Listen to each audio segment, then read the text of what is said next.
Skin Dave here. Well, I'm just trying to.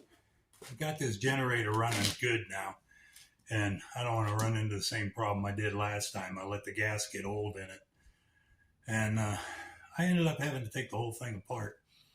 I mean, I bought it in 2000 or just before 2000 for the old Y2K. For some of you young fellers out there, you might remember Y2K. Anyway, so I'm just getting some chores done today. I just did some weed eating and cleaning up. We've been getting, reason why I'm keeping this thing going too is we've had 2 or 3 power outages now. They weren't for very long. And they didn't even run down my electric generator. But I haven't bought a set of panels to recharge it. So I want to keep this thing going because I can recharge it with this, with a little bit of gasoline, and I could run the house on this too. It's like 10,000 watt generator. So I'm getting that done, and I got a few more. I got about another box to go on my 223s. I'm getting that ready for coyote calling. Here we are, what, another week, and the elk season around here will open, which it's been way too hot right now to hunt. Hey, T. To hunt elk, so probably put the kibosh on that. But I do want to be ready with some of my black powder cartridges in case a time comes where I could go get, go out and hunt some elk.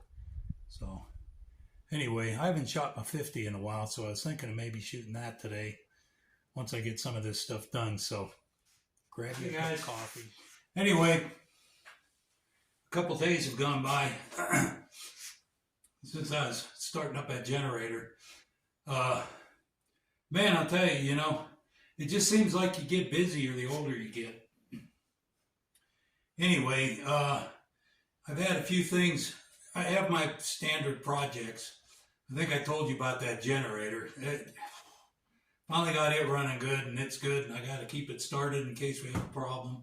And then one of the fellas up the road, that old Bronco you see once in a while, one of the fellas up the road wanted that Bronco. Well, it hadn't been run, so he came down and it wouldn't start, so I played with it, and I ended up having to blow the fuel line out and got it started. And then it has a problem with the steering key, and I had it fixed at one time, but it's all plastic parts in there, and so the key wasn't working. I had to start it by jumping the solenoid.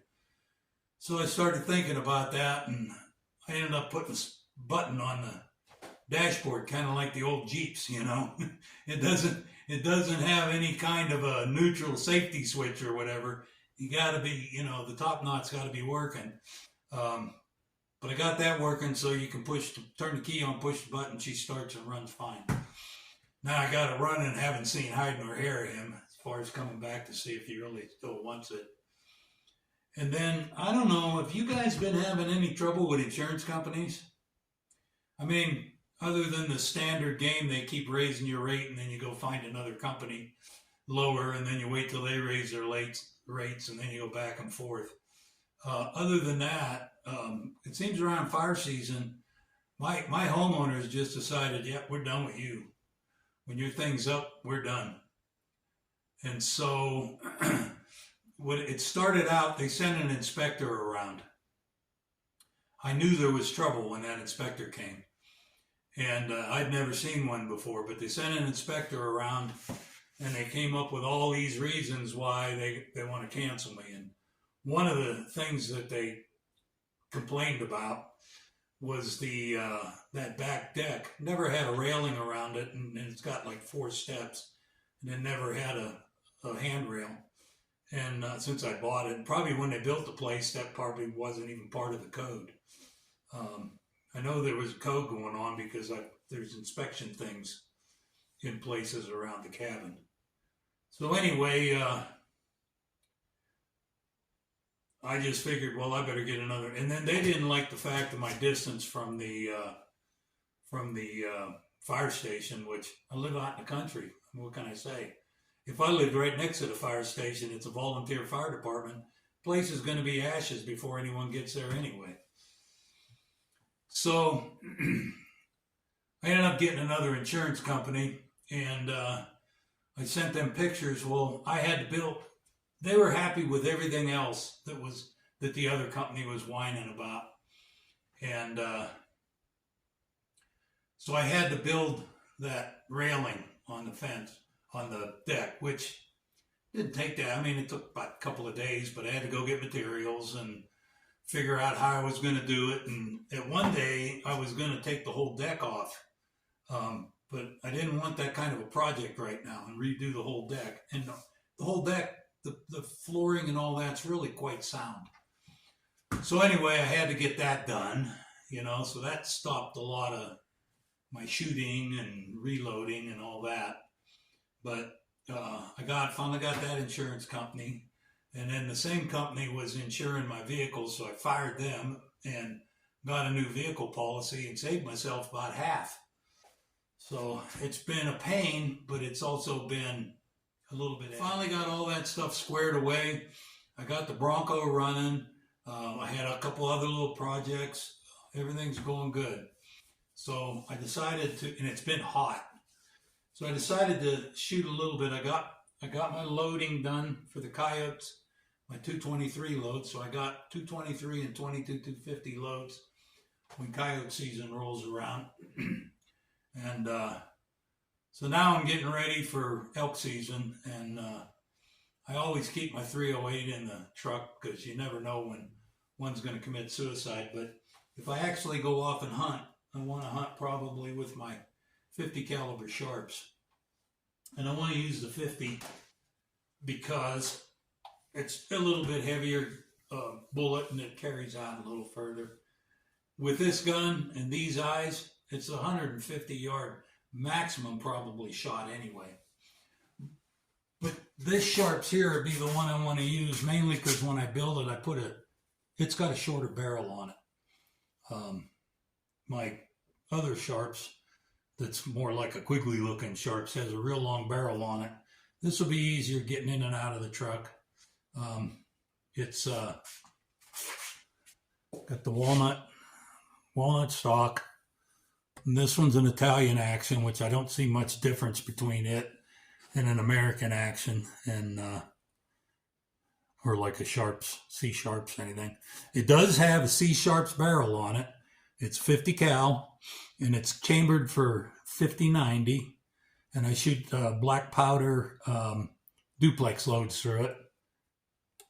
It's got the ladder sight. The Duplex loads, that bullet is 520 grains. So I think it'd be a good elk stopper.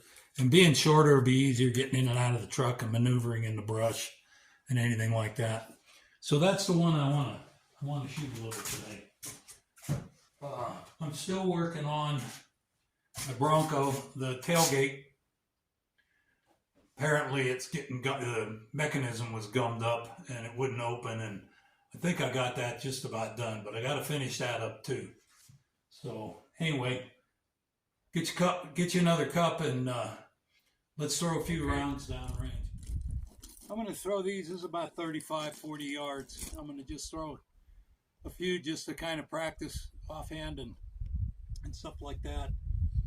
As soon as this fire danger goes away, I'm going to put a target out at about, a couple hundred yards, and I'm going to see how far I can actually shoot with these eyes and hit, 10, 15-inch circle. So can't do that right now. So right now I'm just going to continue practicing and shoot a little bit, work on the Bronco a little bit, shoot a little bit. I shot my 9mm this morning while it was a little cooler. So anyway, let's see if I can actually hit anything with this.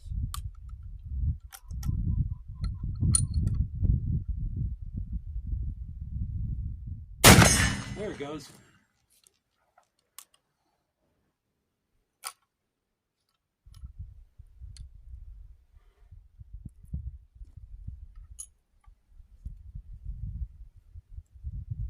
Let's try one more.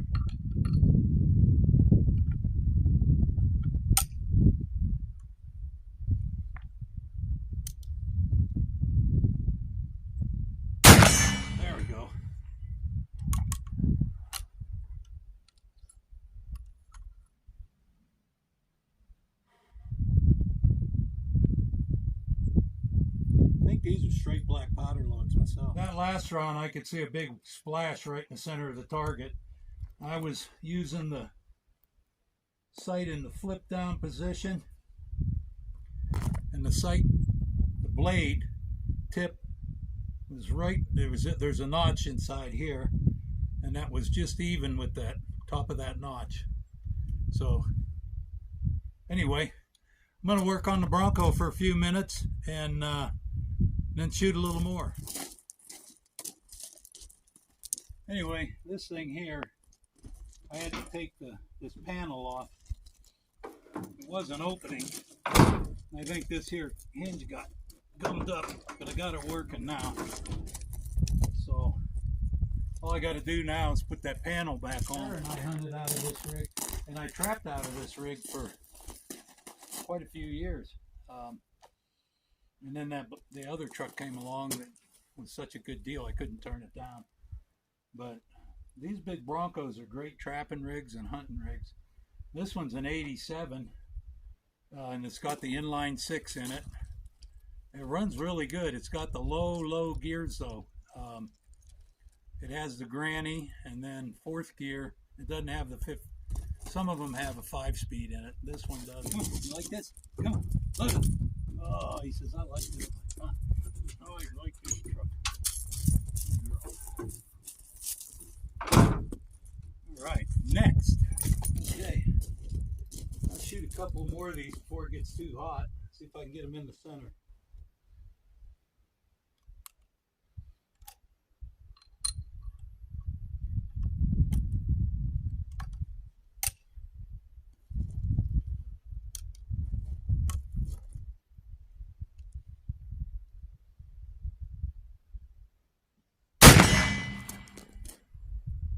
Yep, same spot.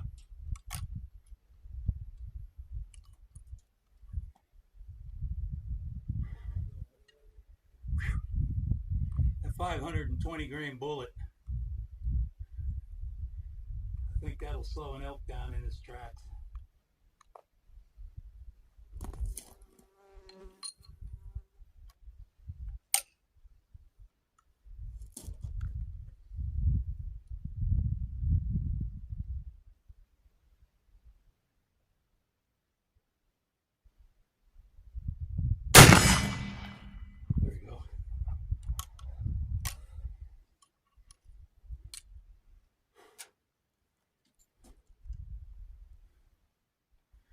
Well, I'm going to shoot a few more.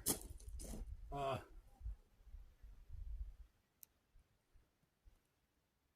it's a little to the right, but not enough to make a difference. Like I say, when this hot weather and dryness goes away, I'll think about shooting some long stuff. It's out in the sagebrush and grass, so where I have to shoot, and I don't want to shoot out there while it's this hot. So, and dry. Anyway, let's go in and clean the guns. Let's see. Yeah, those last ones I shot, the first ones I shot were just black powder loads. And then the last ones I shot were duplex. And I used 1F in here. And even when it's full, I don't see much difference between 1F and 3F velocity wise. So I use the 1F, and on a duplex load, it cleans the barrel pretty good. So I need to run a patch down here. The last couple shots I used just the trigger. It's a little heavier, but it's probably better for hunting unless you really train yourself to keep your finger away from that trigger till you're ready to shoot. So anyway, that's all I got for you. I'm back to work. Got a couple other little projects I want to do. It's probably almost 90 right now. The sun is just searing down. So thanks for stopping by. I'll try to get some more stuff going. I've just been so busy with this stuff, just the way it is. So anyway, you guys have a great day. See ya.